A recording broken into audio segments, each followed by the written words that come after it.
জুলি, তই যাবলৈ ওলালি নেকি? সেই কথা এটা ক'বলৈ আছিলে আকৌ। দেৰি নাই হোৱা যদি শুনি যাচোন। মানে বিহুক কৈ দিবি তই, তাইৰ কাৰণে ভাল চান্স এটা আছে মানে। অঁ হয় নেকি মা? কি কথানো? কিন্তু যি চান্স হ'লেও মানে এতিয়া বিহুৱে এইবোৰত একো ধ্যান নিদিব যেন লাগিছে। এনেও সেইদিনা তাই ঘৰলৈ যাওঁতে তাই যিটো সেই অৱস্থা হৈ আছিলে, এতিয়াও তাই ঘৰৰ পৰা ওলোৱাই তাই। আৰু বুটি ক'লে যে নোযোৱা আজি 10 দিন মানেই হ'ব। গতিকে যি ভাল হ'লেও তাই কৈ লাভ নহ'ব নেকি? কেলে লাভ নহ'ব আকৌ? হ'ব, তই মুঠতে কথাটো মোৰ পৰা শুনি ল, তাৰপিছত বিহু গৈ কবিগে। মানে এই শিৱসাগৰৰ বানপীড়িত মানুহবোৰৰ এতিয়া একোৱে নাইকিয়া হৈ থাকিলে, আৰু তেওঁলোকক সহায় কৰিবলৈ যোনে যেনেকৈ পাৰে চবেই সহায় কৰিবলৈ গৈ আছে। এতিয়া মানে আমাৰ এই ওচৰৰ যিখিনি মানে যিকেইঘৰ আছে, গোটেই কেইঘৰৰ মাইকী মানুহকেইজনী মিলি পিনে মানে বিশেষকৈ ছোৱালীখিনিৰ কাৰণে কাপোৰ দিয়াৰ ব্যৱস্থা কৰিছে। আৰু এতিয়া সেইখিনি কাপোৰ বিহুৰ ওচৰত মানে তেওঁলোকে বেলেগ কাৰোবাক অৰ্ডাৰ দিম বুলি কৈছিলে চিলাবলৈ, মিটাৰ কাপোৰ আনি পিনে ছোৱালীখিনিৰ কাৰণে মানে কুৰ্তি ছেট হিচাপত চিলাই দিম বুলি কৈছিলে। তাকে বোলো বিহুৰ ওচৰত যদি অৰ্ডাৰটো দিব পাৰোঁ তেতিয়া তাইৰ কাৰণে বহুতখিনি ভাল হ'ব। অঁ হয় নেকি মা? এইটোতো তাইৰ কাৰণে বহুত বেছিয়ে ভাল চান্স হয়। পিছে কিমানখিনি কুৰ্তি চিলাব লাগিব? যদি বেছিকৈ অৰ্ডাৰ দিয়া হয় তেতিয়াহ'লেতো তাইৰ কাৰণে ভাল হ'ব। মই তাইক এইটো কাম কৰিবলৈ কমেই। এনেকৈ আৰু এই কোনোবা এজনী কথা শুনি ঘৰৰ ভিতৰত সোমাই থাকিলে নহ'ব নহয়। তুমি কোৱাচোন কিমান লাগিব বাৰু? অঁ মইতো তাকেই কৈছোঁ, তাইৰ কাৰণে এইটো বহুত ভাল মানে হেৰি হ'ব। কমেও চাগে 50জনীমান ছোৱালীৰ কাৰণে বনাবলৈ দিব নেকি? সেইখিনিতে বহুতখিনি তাই পাই যাব। আৰু তেওঁলোকৰ ফালৰ পৰা মানে যি বস্তু লাগে, কাপোৰ হওক, মিটাৰ কাপোৰ মানে আৰু বেলেগ কিবা, গোটেইখিনি তেওঁলোকে দিব। তাৰ উপৰিও চিলাই দিয়া মানে বিলটো তেওঁলোকে দিম বুলি কৈছে। গতিকে বিহুৱে এই কামটো ফ্ৰীকৈ কৰক বা টকাৰ কাৰণে কৰক, তাই নিজৰে ভাল হ'ব।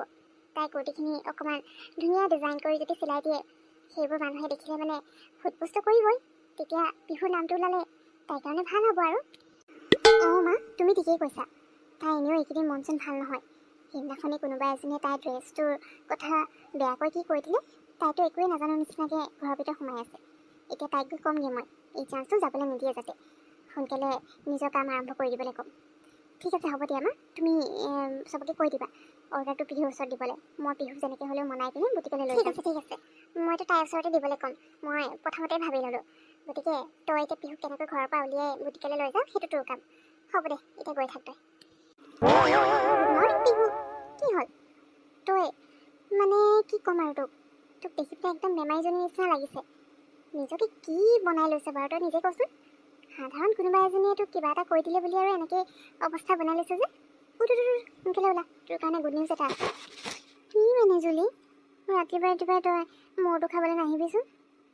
মোৰ লাইফত আৰু কিবা গুড নিউজ আহিব পাৰেনে? একো গুড নিউজ নহয় মোৰ কাৰণে। যিমান যি আহে চব বেড নিউজেই আহে। ভাবিছিলোঁ মই ভাল ডিজাইনাৰ হ'ম, কিন্তু এতিয়া গম পালোঁ সেইখিনি টেলেণ্টটো মোৰ ওচৰত নাই বুলি। হ'ব বিহু, তোৰ ফকতীয়া লেকচাৰ বন্ধ কৰ বুজিলি। তোৰ কাৰণে গুড নিউজ কিয় নহ'ব? আৰু কোনে কৈ দিলে তই ভাল ডিজাইনাৰ হ'ব নোৱাৰিবি বুলি? ইমান ধুনীয়া ধুনীয়া ড্ৰেছবোৰ ডিজাইন কৰ, তাৰপিছত কোনোবা এজনীয়ে কি কৈ দিলে তই আৰু সেই কথাটোকে মনত লৈ ল'লি। বাকী 10জনীয়ে যে তোৰ গুণ গাইছিলে সেইবোৰ পাহৰি থাকিলি। বাৰু সেইবোৰ বাদ দে।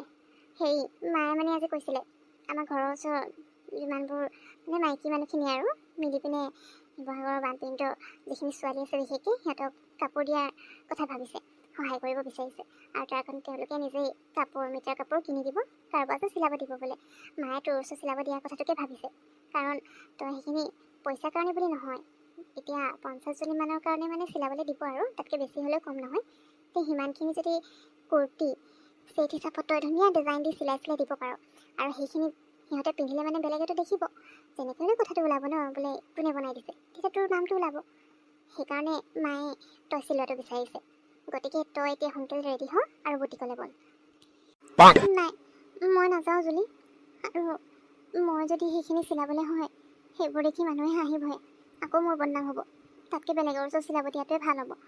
মই এইবোৰ একো চিলাই নাথাকোঁ, আৰু এইবোৰ কাম মই কৰিবলৈও নাই, বাদেই দিম বুলি ভাবিছোঁ।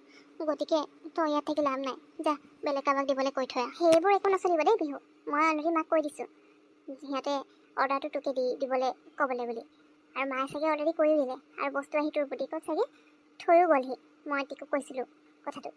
গতিকে এতিয়া এইবোৰ নাটক দেখাই নাথাকিবি, সোনকালে ওলা মোৰ লগত আৰু বল। এইবোৰ কি আকৌ? বক্সবোৰত কি আছেনো? আৰু বুটিকৰ চাবি অকল মোৰ ওচৰতে আছে। এইবোৰ ইয়াত কোনে থৈ গ'লহিনো? অঁ, বুটিকৰ চাবিটো তোৰ ওচৰতে আছিলে, কিন্তু পাহৰি থাকিলি নি?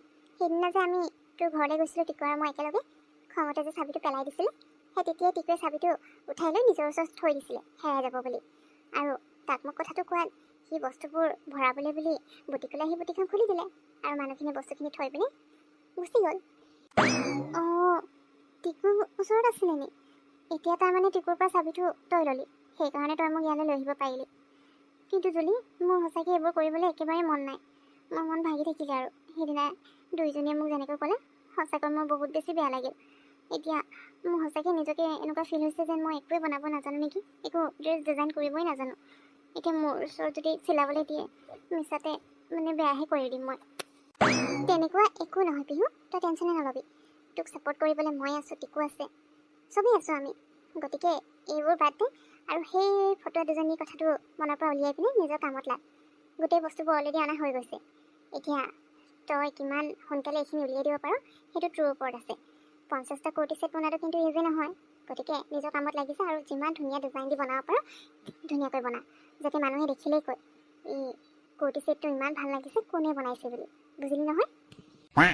জুলি, থেংক ইউ ছ' মাছ। তই যে সঁচাকৈ মোক প্ৰত্যেকটো ক্ষেত্ৰতে ইমান বেছি ছাপোৰ্ট কৰ।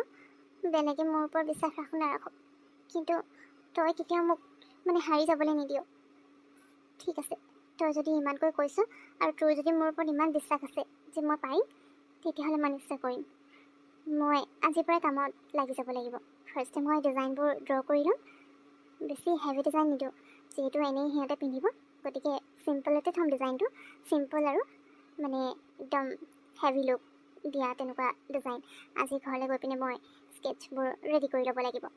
বেছি মানে বেলেগ বেলেগ ডিজাইন নকৰোঁ, 5টা ডিজাইনে বনাম আৰু সেই 5টাতে গোটেই 50টা কুৰ্তি ছেট ৰেডি কৰিব লাগিব, 10টা 10টাকৈ। মই আজি কামত লাগি যাম। Very good. এয়াহে মোৰ ডিজাইনাৰ পিহুৰ কথা। এতিয়া তেতিয়াহ'লে তই কামত লাগি যা, বুজিলি? আৰু তই এতিয়া ঘৰলৈ যাবি নে ইয়াত অলপ সময় থাকিবি? ইমান দিন অহা নাই যেতিয়া অলপ সময় ইয়াতে ৰৈ দে। মই এবাৰ বুটিকৰ মানে বেকাৰীৰ পৰা আহোঁগৈ। তই ইয়াত অলপ টাইম থাক আৰু কেনেকৈ কি ডিজাইন বনাবি অলপ ভাবি ল। কি ঠিক কোনোবা কাষ্টমাৰ আহিবও পাৰে, ইমান দিন বন্ধ ৰাখিছ। গতিকে কিমান বা কাষ্টমাৰ এইকেইদিনত ঘূৰি গ'ল ক'ব নোৱাৰি নহয়। অলপ টাইম ৰৈ দে, মই আকৌ আহিম বাৰু। অঁ, কেইবাদিনো হৈ গ'ল নহয়, 10 দিন মানেই হ'ল চাগে। বহুত কাষ্টমাৰ ঘূৰি গ'ল চাগে। মই যে আৰু কিনো কৰি থাকোঁ, তই নাথাকিলে চাগে মোৰ লাইফটোৱে বৰবাদ হৈ থাকিব নেকি এইবোৰ চিন্তা কৰোঁতে কৰোঁতে। হ'ব দে, তই যা বেকাৰীলৈ। আহিবি খালি পিছত দেই, একেলগে ঘৰলৈ যাম। মই সিমান টাইম কিবা এটা ভাবি লওঁ। ঠিক আছে, আহিম মই। যাওঁ এতিয়া, বাই।